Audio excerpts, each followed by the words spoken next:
Hey growers, it's Mike over here at Growtopia, and today we finally got something growing on in the nursery.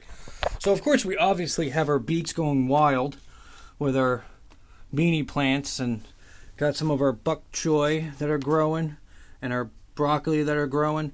But that's not the reason for today's video. The reason for today's video is we actually have something going on with our experimental tomatoes. Let's take a gander. Let's put you guys on the bed. You guys can see. So for the 8-1, so 8-1, this is only 4 days later. In 4 days, on the mater to mater, there's a little tiny head right there. On the JPs, definitely coming up, and we got another little one. You could just see about 1 or 2 tomato heads popping up. As we get to Jobies, got the same thing going on with Jobies. We got another head. And as we get down to the line, the eggshell and the no fertilizer, nothing is popping up. Now, try and stay positive. Does not mean that just because the eggshell and no fertilizer and the mater ain't doing much, it can always also be the seeds. It can be a lot of different variables.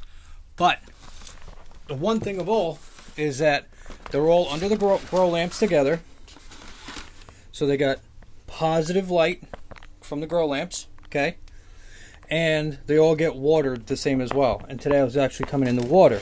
So the way I keep everything equal is I spray 1, 2, 3, all the way down.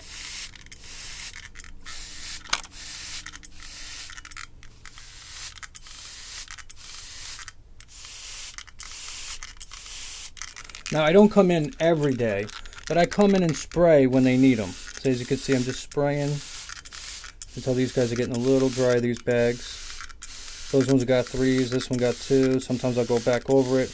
These guys are a little bit more delicate on top, so I don't really want to spray them too hard. You could use any type of applicator to put water out. You could even just use a regular watering can. I bought the spray because I like it. I can control it more. I can even do a stream, but I like how it fans out.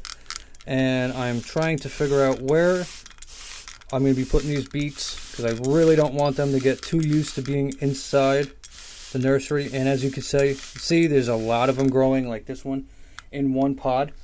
A lot of people are going to say, hey, you just snip it and trim it and cut it out. No. Or what do you call them? You kill them or something.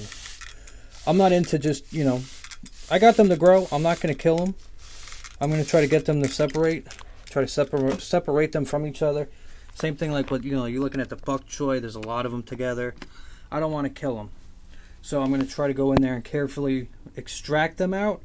Or I'm just going to break the bottom of the bag and then try to break it apart carefully when I transplant them outside. But yeah, this is my dragon tongues bean. That's just growing like a bean.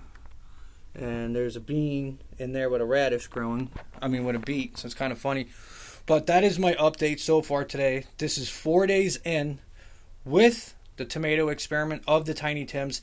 And I have to laugh at myself. If anybody caught it, that's great. If nobody caught it, I want to correct it. Tiny Tims do not grow to 12 feet tall. That was a miss-up when I said it.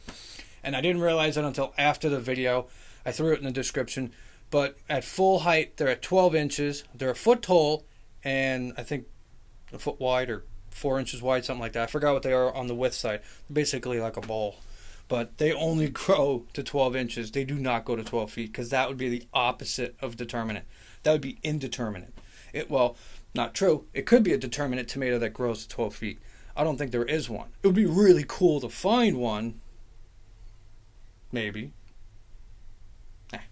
I like my 6-foot ones better. Or 5 foot, 6 foot, whatever they are. But anyway, guys, that's the update on the Tiny Tims. So we have growth on Jobies and JP are the highest. There's no activity on the no fertilizer and the eggshell patter. No activity at all. And on the Mater Magic, there's just a little head popping out of the dirt. So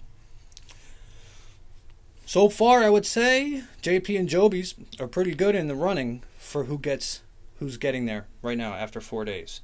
So I think they have like 7 to 14 days until they can until they get through the whole stage of the germination. The germination on them is 7 to 14 days. So, but so far, 4 days in, looking pretty good. Anyway, guys, that's it for today's video. I hope you guys got something out of it. I hope you guys learned something. I hope you guys get intrigued, as excited as I am. It is fun. It is awesome. And if you want to just think of something on financial-wise of things, each of these beets that grow is a beet. So the price of a beet at the supermarket versus growing it at home is significantly different, because the water, you got to use water anyway, right? Use water for everything. You got the pod cost, or you could do your own soil. It'd be even cheaper if you're using your own compost mix and you're making your own soil, so it's even cheaper there. And if a bag of beet seeds is only $4, and I can grow, let's say, 20 of them, and at the supermarket they're selling beets for $2 each. I mean, come on, free food, just about free.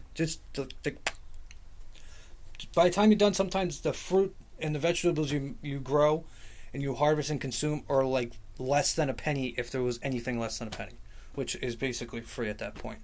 Anyway, guys, like, subscribe, share it with your friends and family, and have a great Monday afternoon. This is Mike, Growtopia.